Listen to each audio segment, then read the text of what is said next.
Hello, friends. Pastor Ben Pierce here, Senior Pastor at Fuquay-Varina Baptist Church, live in Studio 301. Technically, we're not live, but hey, what difference does it make? Anyway, we're here talking about who died and made you king. Well, we're going to go back to the north, and we're going to see the same name, Jehoram. Jehoram is Ahab's son. Now, remember I told you, what is Ahab and a Jezebel going to produce? Lord have mercy. Well, we're going to see that today as we look at Jehoram. Now, if you saw last week, you're thinking to yourself, well, Jehoshaphat's name was named Jehoram as well. Maybe it was one of those things, you know how a name gets popular at a certain time? That must have been the name going around, because they're going to end up being king at the same time for a little bit. But I want you to know they were also brother-in-law. So who knows what they called each other when they were around? Jehoram of the south, Jehoram of the north, I guess. Anyway, Jehoram of the north, he takes the throne the second year that Jehoram is king in the south. They got the same name. There's different kingdoms, but it's the same wicked ways. Ahab was his father, so he followed in his father's footsteps. Now, he's going to be a little bit less wicked, but still wicked. Those consequences of Ahab are going to come and follow his son Jehoram of the north. Ahab had taken the Moabites by force, and he had made them pay tribute year after year after year. So when Ahab dies, the Moabites revolt. And so his son is going to inherit a war. That's 2 Kings chapter 3, and we're looking at verses 4 and 5.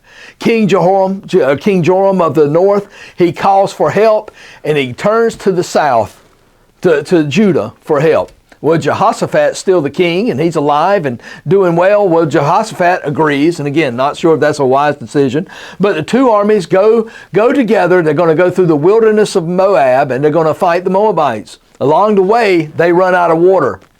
Jehoshaphat makes a few inquiries, and he finds out that Elisha is close by.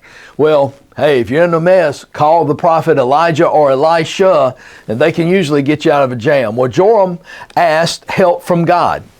Now, Elisha knows who Ahab was, and he knows that Jehoram is just as bad, so Elisha wanted to refuse. But because of Jehoshaphat and because of his following the Lord in the south, Elisha said, I'll help you. God used Elisha to fill a dry stream bed with water for the troops. He also prophesied that Moab would be defeated by them. And sure enough, it happened. Now, think about this. You didn't have any water, and you weren't sure of a victory. Elisha, the prophet of God, shows up, gives you water, and then he shows up and says, and you're going to win. You would think common sense would say, I'm going to follow that God. Well, Jehoram of the north did not. Sadly, he did end Baal worship, but idol worship took off. It was rampant during his reign. He continued in the sins of Jeroboam.